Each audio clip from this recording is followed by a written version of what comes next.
Fala aí, galera, beleza? Bom, vamos continuar então estudando, vamos resolver aí alguns problemas de termodinâmica para a gente discutir algumas dessas características macroscópicas dos gases ideais. Volume, pressão, temperatura, número de mols, beleza? Então eu separei aí alguns problemas para a gente resolver. Vamos nessa.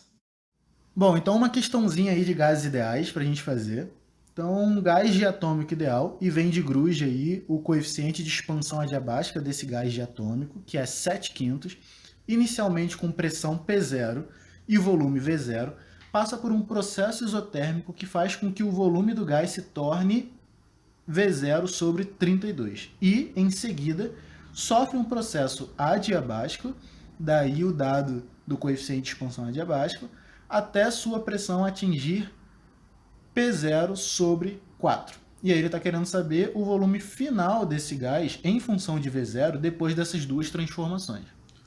Bom, então a minha situação inicial, vou chamar de situação 0. O que eu tenho na situação 0? Na situação 0 eu tenho uma pressão 0 e um volume 0. O que vai acontecer? O que vai acontecer é que vai passar por uma transformação em que a temperatura é constante, é isotérmico, né? E aí a questão está me dizendo que nesse momento 1, logo depois dessa transformação isotérmica, eu tenho um volume 1 que vale o volume inicial sobre 32, e eu quero saber aqui, vai ser importante, a nova pressão.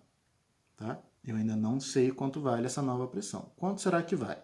Se a temperatura é constante, eu posso usar a equação dos gases ideais, né? Em que eu sei que a pressão 1 vezes o volume 1 dividido pela temperatura 1 é igual a pressão 0 vezes o volume 0 dividido pela temperatura 0. Se a temperatura não variou, eu corto os dois lados e eu tenho que P1V1 é igual a P0V0. Quem é o meu P1? É o que eu quero descobrir. E o meu V1 é V0 sobre 32. P0V0. Tenho V0 dos dois lados, corto. Então, quanto vale o meu P1? Meu P1 vale 32P0.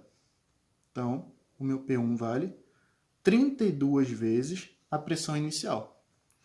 Logo depois, eu vou passar por uma transformação adiabática e vou atingir uma situação 2. Bom, nessa situação 2, eu sei que a pressão 2 vale a pressão inicial dividido por 4. E eu quero saber o volume que eu vou terminar. O que a gente precisa lembrar para poder fazer isso daqui? Eu preciso lembrar que numa transformação adiabática, né, eu tenho que PV elevado a gama é igual a uma constante. E eu sei também que VT elevado a gama menos 1 é igual a uma constante. E T gama, P1 menos gama, também é uma constante. Então eu preciso ver que, já que eu estou relacionando pressão e volume, é essa daqui que eu vou usar. Por quê? Porque eu sei que a pressão 2 vezes o volume 2 elevado a gama é igual à pressão 1 vezes o volume 1 elevado a gama. E quanto vale gama? É um dado da questão. 7/5. Bom, quem é o meu P2? P0 sobre 4. Quem é o meu V2? É o que eu estou querendo descobrir. É V2 sobre elevado a 7/5. Quem é o meu P1? É 32 vezes P0. E quem é o meu V1?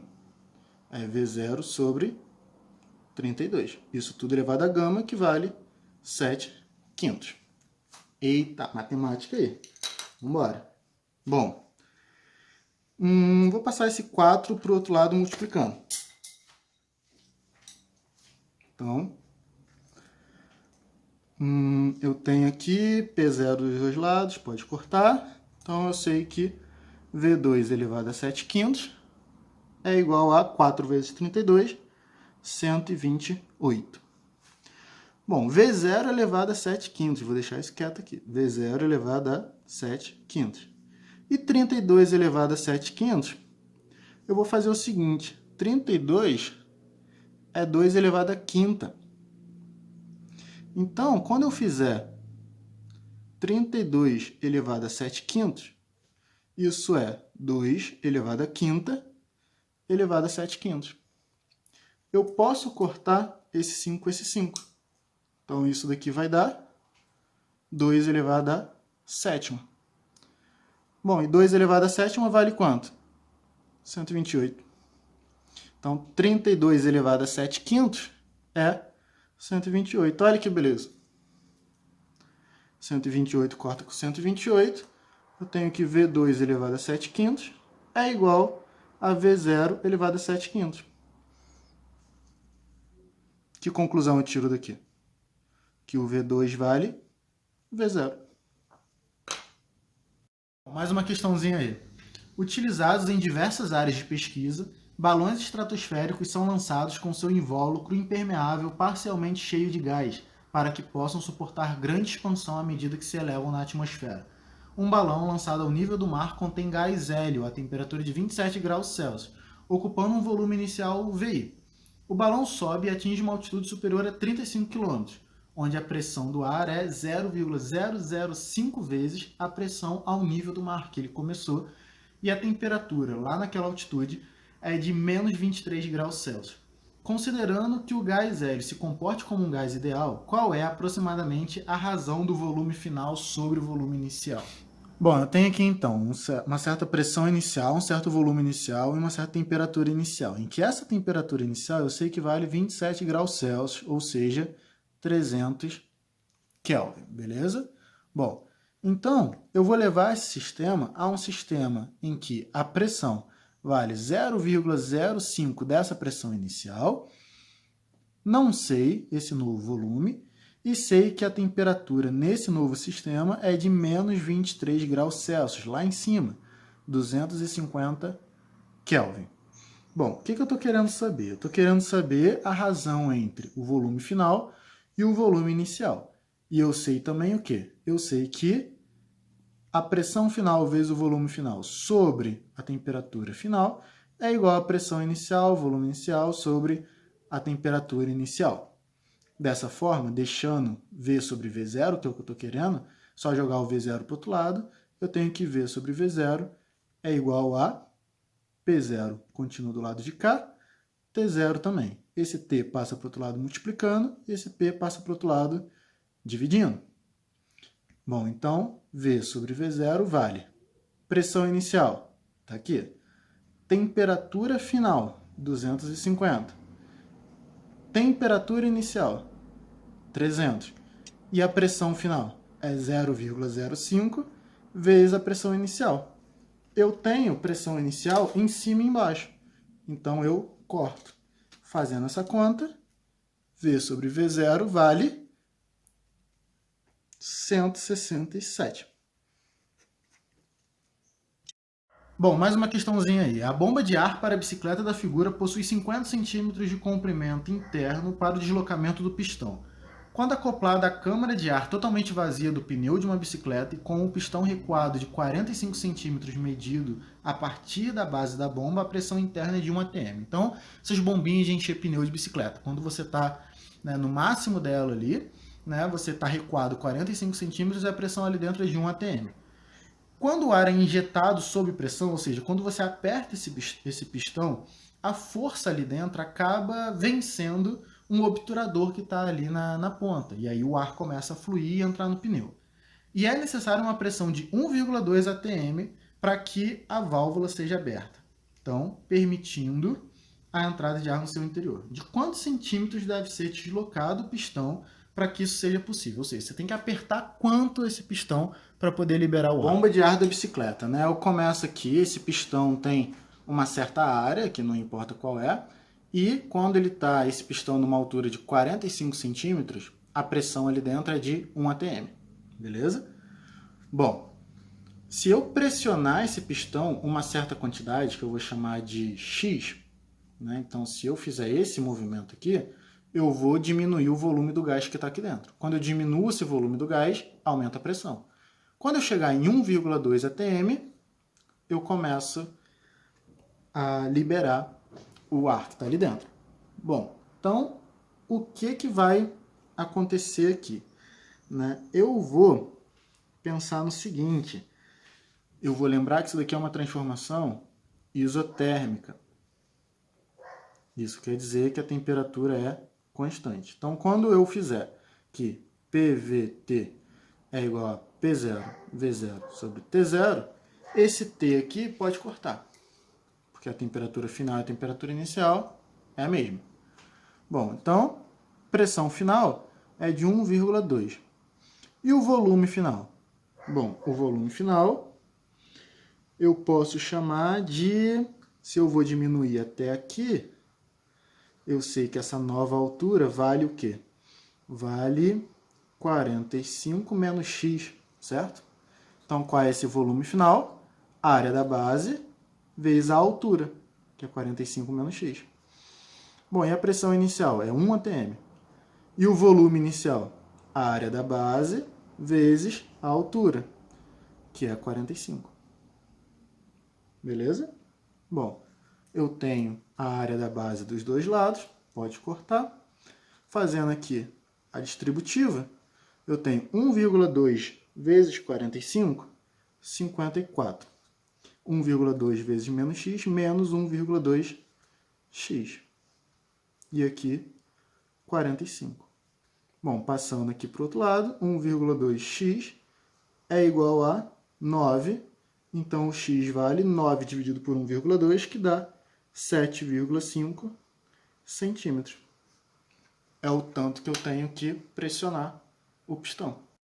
Bom, para fechar, uma questão aí bastante bacana. Em um cilindro isolado termicamente por um pistão de peso desprezível, encontra-se 30 gramas de água a uma temperatura de 0 graus Celsius. A área do pistão é de 512 centímetros quadrados. A pressão externa é de 1 atm. Bom, a questão então está querendo saber qual é a altura aproximadamente que o pistão vai ser elevado se você colocar um aquecedor elétrico ali no cilindro que joga ali dentro 24.200 joules de energia, que vai fazer a água esquentar, evaporar. Tá? Então, vem aí uma série de dados para a gente resolver esse problema. É uma questão aí maneira, desafiadora para a gente fazer, beleza? A primeira coisa que a gente tem que ver aqui é o seguinte, se eu tenho 1 atm de pressão externa e esse pistão está em repouso, então a pressão interna também é de 1 atm. Isso quer dizer que mesmo depois que eu jogar calor aqui para dentro, esse pistão subir, ele vai subir, vai voltar a ficar em repouso, e aí aqui dentro a pressão vai continuar sendo de 1 atm. Beleza? Bom, segundo ponto importante é que aqui dentro eu tenho 30 gramas de água líquida. Né? Se depois esse pistão vai subir, e a questão está dizendo para eu desconsiderar a variação de volume de água, isso quer dizer que o que vai levantar o pistão vai ser a água evaporada, vai ser o vapor de água. Então o que eu preciso descobrir aqui, né, de certa forma, é a quantidade de água que evapora.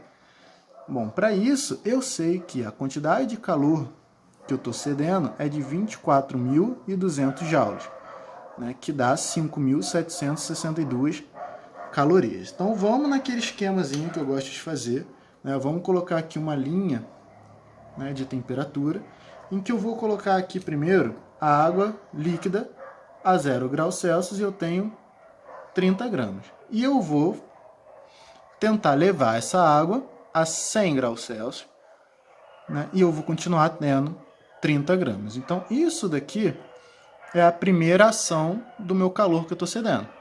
Né? Se não está tendo mudança de fase, é o calor sensível, MC delta θ.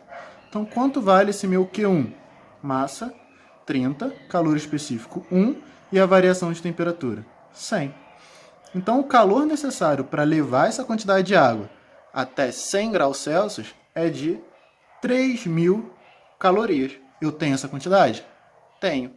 Então, o que vai acontecer? O que vai acontecer agora é que o calor vai continuar agindo sobre o corpo, só que agora evaporando, mudando a fase. Então, eu vou tentar levar esses 30 gramas de água a 100 graus Celsius, só que no estado de gás. Beleza? Então, esse Q2 é o quê? É o calor latente. Então, vale 30 vezes a latente de vaporização, que é 540.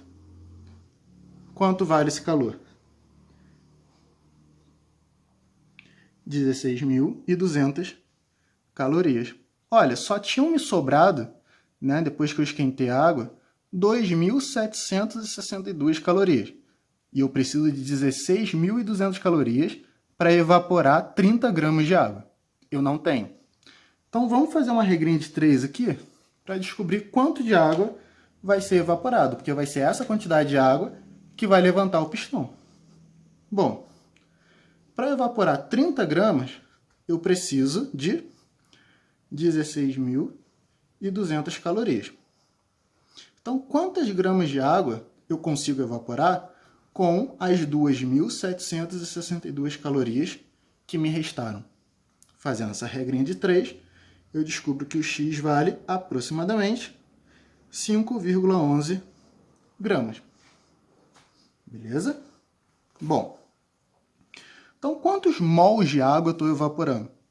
Né? Lembrando que N é igual a massa dividido pela massa molar. Eu tenho 5,11 dividido por 18 gramas por mol.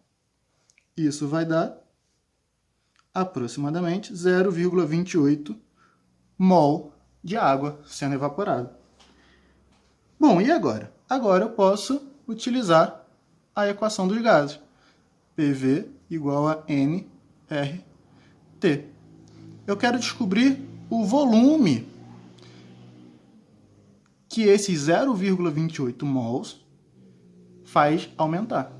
Então eu tenho que V é igual a nRT sobre P. Lembrando que a pressão vai continuar sendo de 1 atm. Então V é igual a 0,28 vezes R, 0,082. Temperatura vai ser, se a água evaporou e não evaporou completo, 100 graus Celsius. 100 graus Celsius vale 373 Kelvin. Pressão continua sendo de 1 atm. Então, o volume vale 8,56 litros. Bom, já que a área está em centímetro quadrado, vamos passar esse volume para centímetro cúbico. Só multiplicar por 1.000. 8.560 centímetros cúbicos. Lembrando que o volume de um cilindro é a área da base vezes a altura. Então, a altura é o volume dividido pela área. O volume, 8.560. E a área, 512. Fazendo essa divisão, a altura é de aproximadamente 17 centímetros. Bom, galera, espero que tenham gostado, espero que tenham entendido. Eu sei que é um assunto bastante complexo, então qualquer dúvida que tenha ficado pode entrar em contato comigo aqui pelos comentários do YouTube ou pelo meu e-mail, pelo meu Instagram, beleza? Então, valeu!